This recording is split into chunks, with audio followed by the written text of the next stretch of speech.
बिस्मिल्लाहिर्रहमानिर्रहीम। अस्सलाम वालेकुम। आज का हमारा टॉपिक है कोरिलेशन एंड एसोसिएशन। कोरिलेशन में क्या होता है ये देखते हैं। The interdependence between two variables is called correlation. Interdependence का मतलब है कि जो हमारे पास दो वेरिएबल्स होते हैं एक्स और वाई, वो एक दूसरे के ऊपर डिपेंड करते हैं।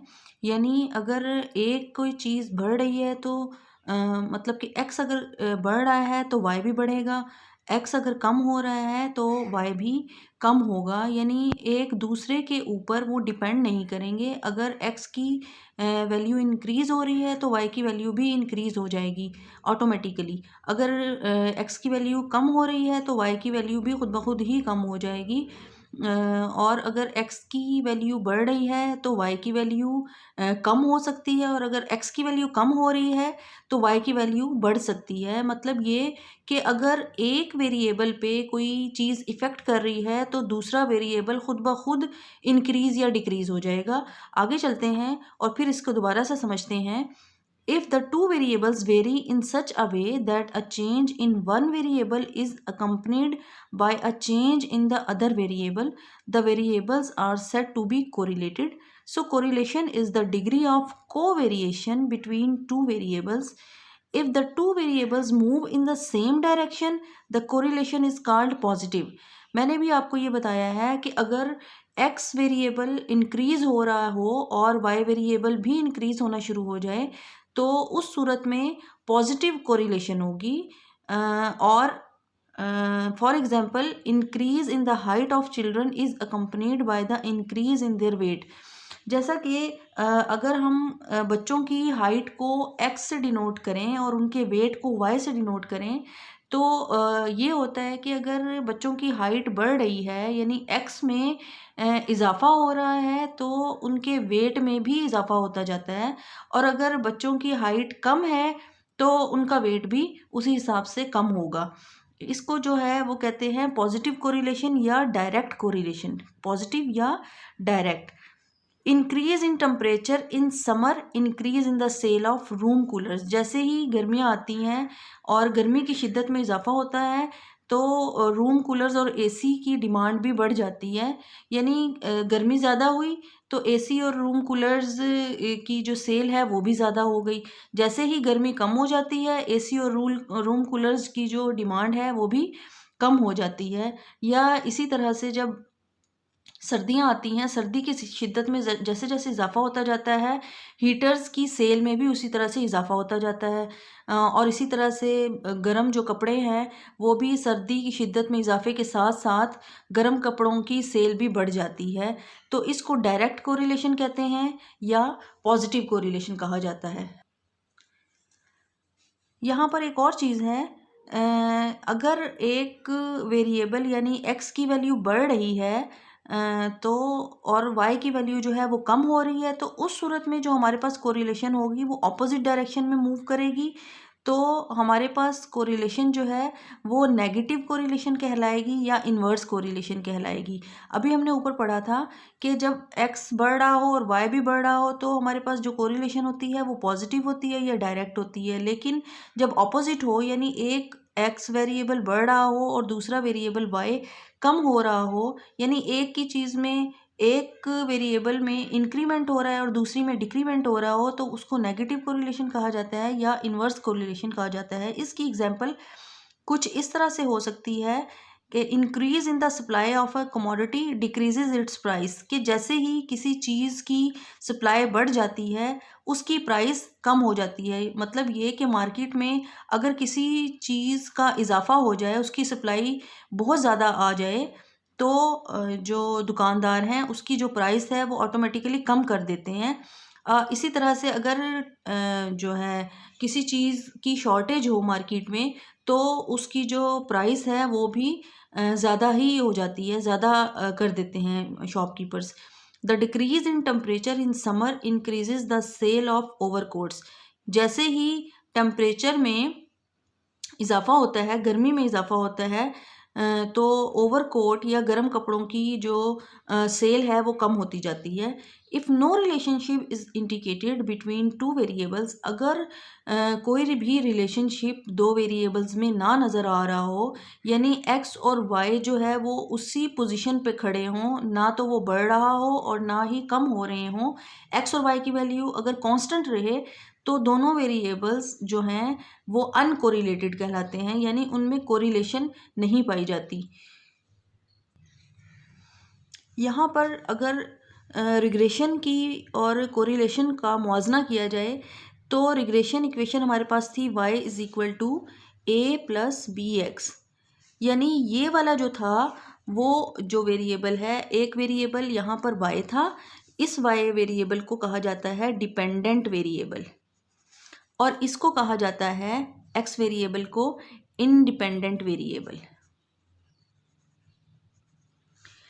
मैंने आपको ये बताया था कि इंडिपेंडेंट वेरिएबल वो होता है कि जो अपनी वैल्यू खुद ले के आगे बढ़े, और डिपेंडेंट वेरिएबल वो होता है जो इंडिपेंडेंट वेरिएबल पर डिपेंड करता है, यानी इसकी वैल्यू बढ़ेगी तो y की वैल्यू चेंज होगी, बढ़ेगी या कम होगी। अगर इसकी वैल्यू कम होगी तो इसकी वैल्यू जो है कम या ज़्यादा हो सकती है, यानी ये वाला जो वेरिएबल है वो इस पे डिपेंड करता है, यानी ये इंडिपेंडेंट है, ये अपनी वैल्यू खुद लेके आगे जाता है, और ये जो है वो इस पर डिपेंड करता है। जब तक इसकी वैल्यू चेंज नहीं होगी ये वैल्यू भी चेंज नहीं होगी, ये उसी जगह पर खड़ा रहेगा, ये ना तो बढ़ेगी इसकी वैल्यू और ना कम होगी।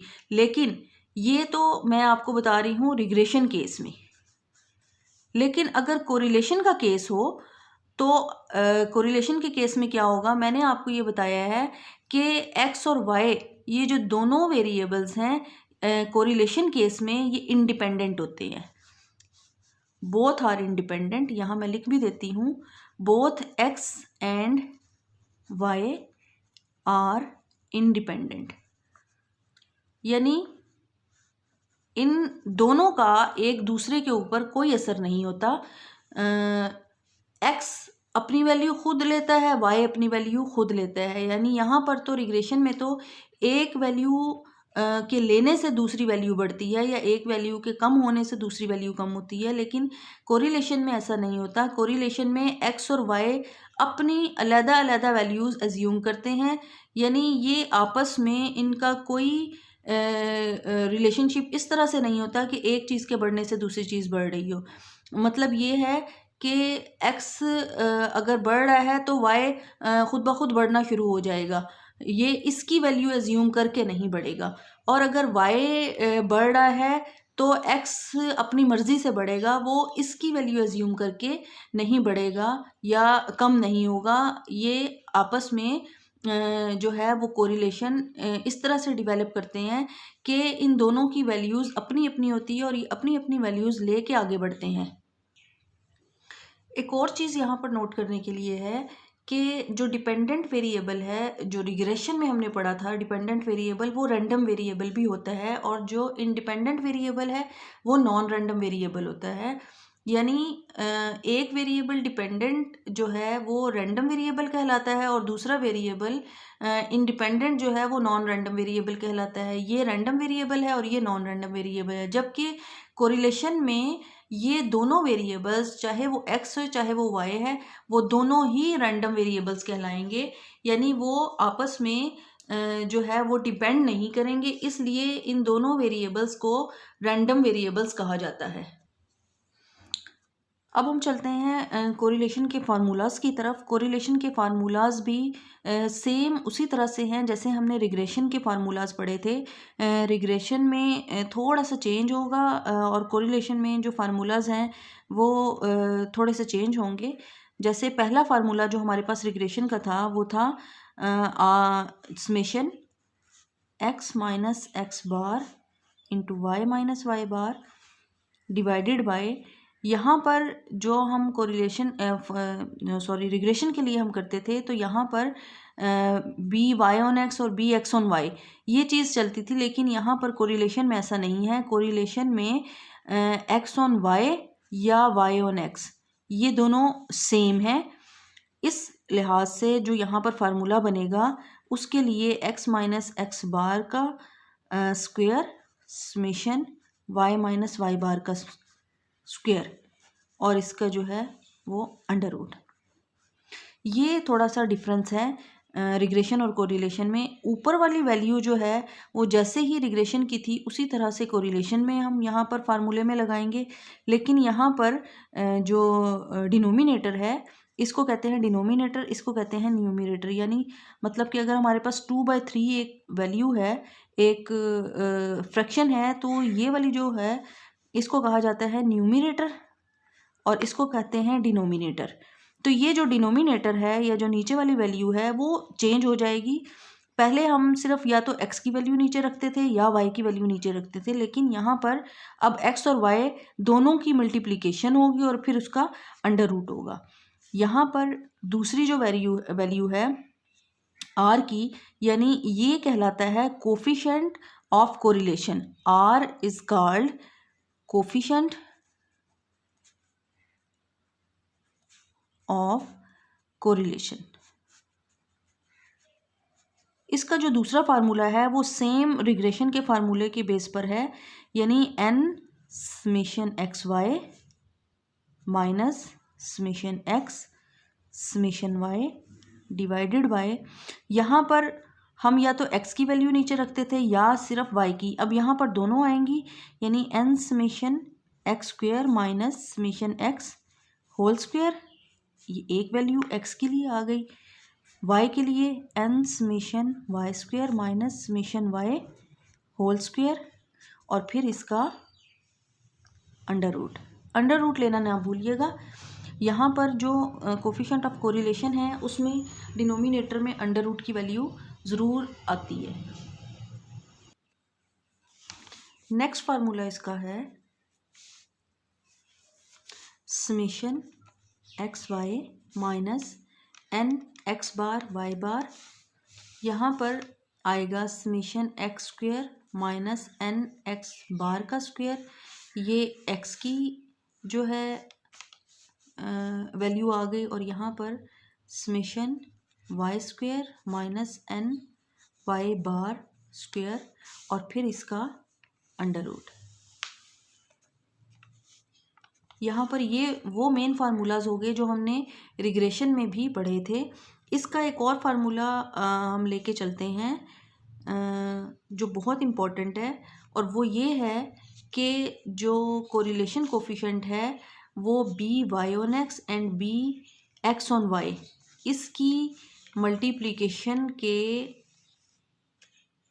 और उसके अंडर रूट के इक्वल होता है। यानी दोनों रिग्रेशन कोफिशिएंट की मल्टीप्लिकेशन की जाए और फिर इसका अंडर रूट लिया जाए तो वो correlation coefficient r x on y या आर वाई ऑन एक्स, ये एक ही चीज़ है, ये इन दोनों के इक्वल आ जाता है। R y x on y और आर वाई ऑन एक्स में क्या फ़र्क है?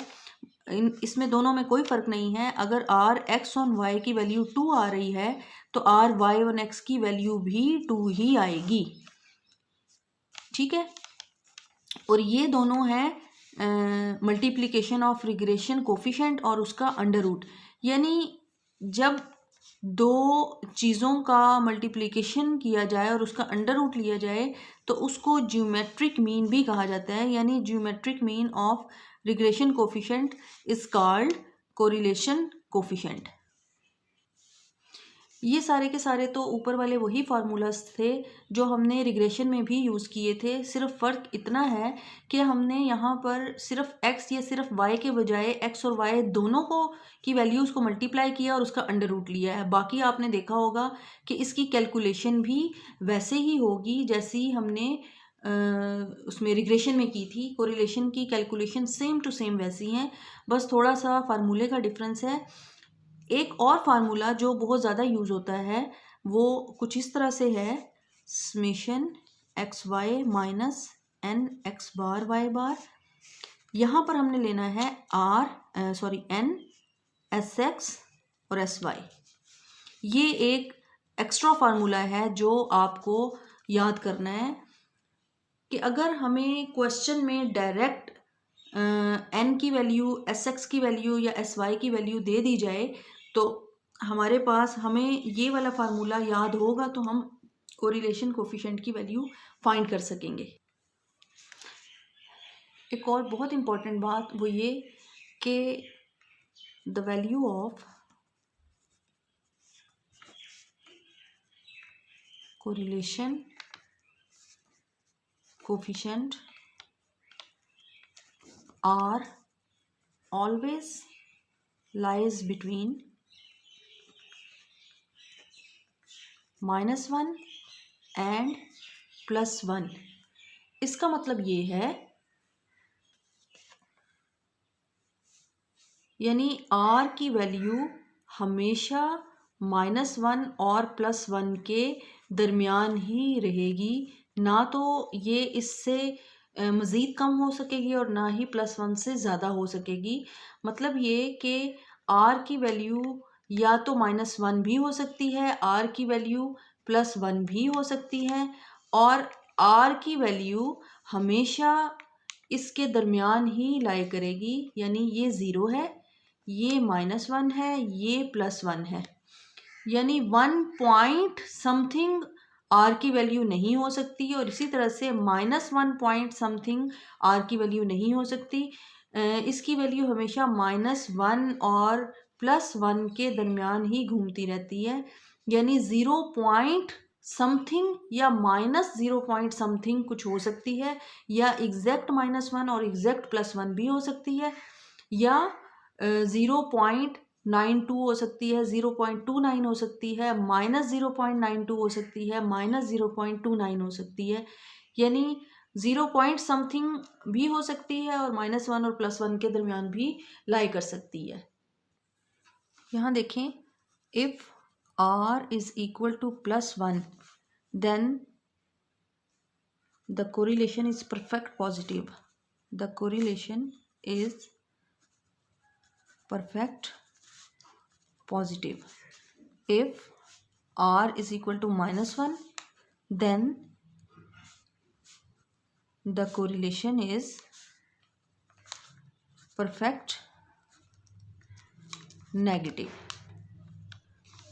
If r is equal to 0, अगर हमारे पास 0 आ जाए, the two variables, then the two variables, और वो जो दो वेरिएबल्स हैं वो कौन कौन से हैं, x and y are independent, तो फिर ये इंडिपेंडेंट होंगे।